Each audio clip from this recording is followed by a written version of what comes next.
Hey there everybody, it's Grishard here again with Grishard Games. There was recently a big release on Star Citizen, and there's a lot of info in it, but unfortunately, the 45-minute video, as you're going to see here, I've only probably got about 20 minutes of actual Star Citizen info. It is a great video though. It's a long presentation by Chris Roberts, has a lot of background information, things like his history in the gaming and movie industry, again, things not related to Star Citizen. He talks about Kickstarter a little bit, he brings up his business model, talks about development stages of the game, sort of, like in general, not directly related just to Star Citizen. And he has some questions and answers and stuff, again, not related to Star Citizen, so I'm not going to cover it. But now let's get to the meat of it. Now that you know what you're missing by not watching his actual presentation, what I have here popping up on the screen is going to be a game render here in a second. So I'm actually going to tune myself out and let you enjoy. Be right back.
Again, that was actual in-game footage. It was in-game renders. It was not CGI. It was nothing. It was real. That's the stuff you're going to be seeing in-game. Here we've got some actual numbers regarding the Star Citizen, the kind of players and stuff you're interacting with. I believe this poll, he says, had 20,000 responses, if I remember correctly. I'm going to go ahead and let Chris take it away. He explains it pretty well, so I'll be right back.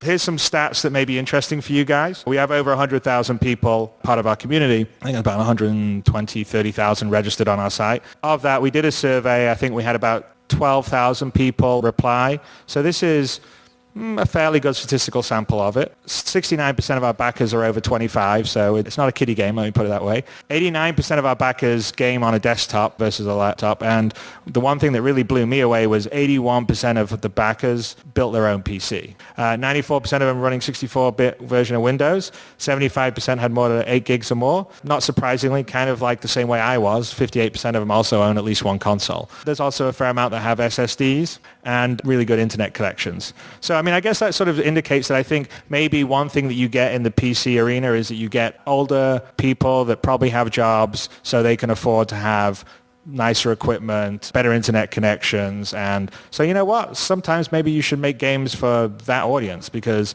I think too many people are trying to make games that work on a browser and are really basic experiences. 29% of the people who responded to the survey told they intended to use the Oculus Rift when it was available for the game, which I think is pretty interesting, and it's a pretty good sign for the Oculus guys, because that's kind of a bit of a canary in the coal mine thing there. 66% of our backers backed because they wanted to support a game made specifically for PC, and they sort of feel like they've been overlooked, so when someone's supporting them, then they come out in kind. As you can see, a lot of good visuals and stuff of what's coming out. Remember, we're still 2 years out, so there's a lot to look forward to. It skips a whole bunch of stuff, again, that's not relative to the game, and we're going to jump to the Q&A at the end of the video now. The first question, which a lot of people are wondering, is there going to be anything bigger than the Bengal carrier? No, he said definitively. Chris says no, there's not going to be anything bigger. There will be similar sized ships. He's guessing right now 12 or so, quote-unquote, capital ships. But you will not see, for example, he says 5 Bengals jumping into a fight. That's not something that he's expecting to happen, which means they will be a rare ship. So if you do see one by players, you should probably be wary because they've got their stuff together. Somebody asked about the political-driven aspect by players. He says that there's going to be more fidelity than EVE. You can't have as many ships in the same instance as EVE, but players will be running enterprises, businesses, etc. Focusing on players creating content for the game, squadrons will be like you and 10 people instead of you and, say, 100 other people typically. Now, they haven't nailed that down for sure, how many people are going to be in an instance, but it's looking like it's going to be more dogfighting and stuff, whereas you will have the capital ships. They will not be the norm as they are in EVE. Bigger ships are better to have friends with you. They do not understand that people will want to play solo. They say don't buy the bigger ships, buy the smaller ships. You'll be running very inefficient with bigger ships by yourself. Even with NPCs, you need to have some friends if you're going to get bigger ships. Bigger ships will also have certain weaknesses over smaller ships, such as maneuverability, whereas vice versa, smaller ships will have some advantages that bigger ships will not have. And you will have the ability to run a business if you want. He didn't really go into that. That's all he said. If you want to run a business, you'll be able to. Will there be more real-time travel than some games, or is it going to be right-click, autopilot, a little cinematic happens and you're there? The systems will be large, and you can fly between point to point, so there will be a little bit of autopilot going on, but it's not going to be all autopilot like in Freelancer, where you just go to jump gate, and it's just a little bit of space. There's going to be massive amounts of open space, but it will not be a one-to-one scale because it's too large. Previously, it was mentioned that going from, say, Earth to Jupiter would take minutes, not hours, not seconds, but it would take minutes. They didn't say how many minutes, but for example, you will be able to fly, Chris says in his video, from, say, Earth to Neptune, and you won't go through different zones. That would all be one zone.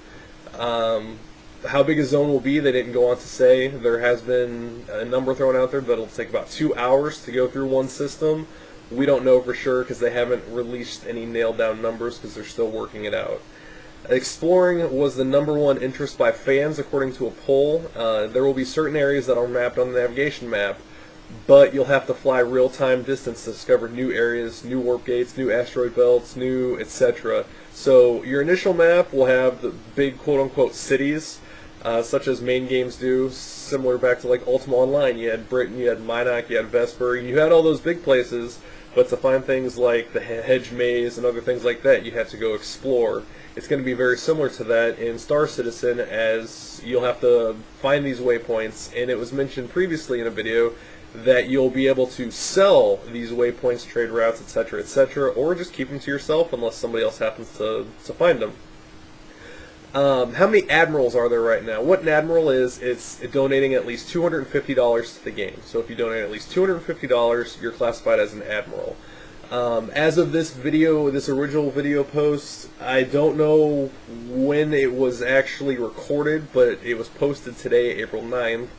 There are roughly 5,000 admirals, maybe a little less, he said. He didn't have an exact number on hand. They had some slides apparently, but we weren't privy to that. It just said Q&A on the screen.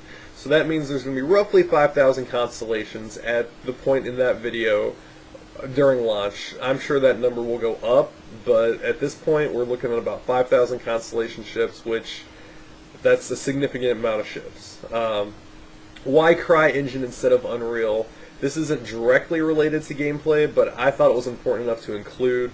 Unreal 4, Chris went on to say, is way too early in the process. They changed too much, there's too much manufacturing going on. It just scared him, is how he put it. So he went with the CryEngine 3 because it's done, it's solid. They don't change a whole lot of stuff, so they won't have to remanufacture every time there's a new release. Cry's also more realistic than Unreal. He went on to say how Unreal's better for games like Gears of War and things like that, whereas Cry has more of the fidelity that he's after and more of the realism. And they will be mod tools available, similar to the Freelancer mod tools that they released. He said play with the Cry SDK, and you'll get a feeling for what to expect when they do release those mod tools. So for the private servers, there you go, play with the SDK a little bit. How will you reconcile the persistent sandbox world with structured storytelling in Wing Commander? Pretty much, Squadron 42, that's going to be the structured part of the game. As you've all heard, Squadron 42 is kind of a little forte into the military career to earn your citizenship and such in the game. The sandbox game, which is the rest of the game that's outside Squadron 42, will have shorter scripted story arcs, but no major driven story as in other games. It's going to be a true sandbox. They have a timeline that they think certain quote-unquote events are going to happen within the game, such as there will be a point, by Chris said himself, there will be a point where Earth is going to be sacked by the Vandals. It's going to happen. There's no stopping it, apparently. So they have an idea. They didn't share with the idea, but they have an idea about how long into the gameplay that'll happen from launch. They're going to pull what players are doing into the in-game newsfeed. They didn't really explain how that's going to be handled, so I don't know if it'll be like you'll have a little TV on your ship or a radio, or it'll just be something straight into your HUD. Or they didn't really say how, but they did say that player interactions, what players do that's significant, will be included in the in-game newsfeed.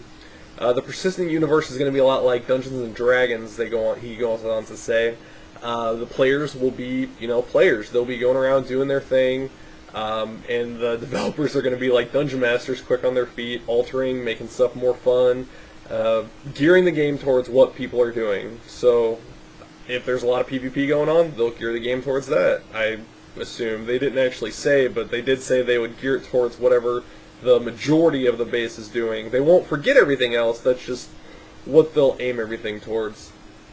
The military Squadron 42 game will be very structured. You'll go into it, it'll be like a single-player game. You'll be able to take good, bad paths, he even went on to say. He didn't say what that means by taking good, bad paths, but that will happen. He said you'll build relationships with your wingmen. It'll be very, very realistic, very real feeling. It'll have meaningfulness. He didn't say what will happen to that after the Squadron 42, so if you just lose touch with all those people, or if you still see them. They didn't go into that, so we're not really sure. Challenges combining first person and ships. This was an interesting answer.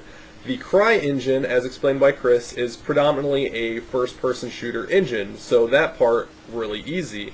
What Star Citizen is, how he described it, is a first person shooter with emphasis on vehicles.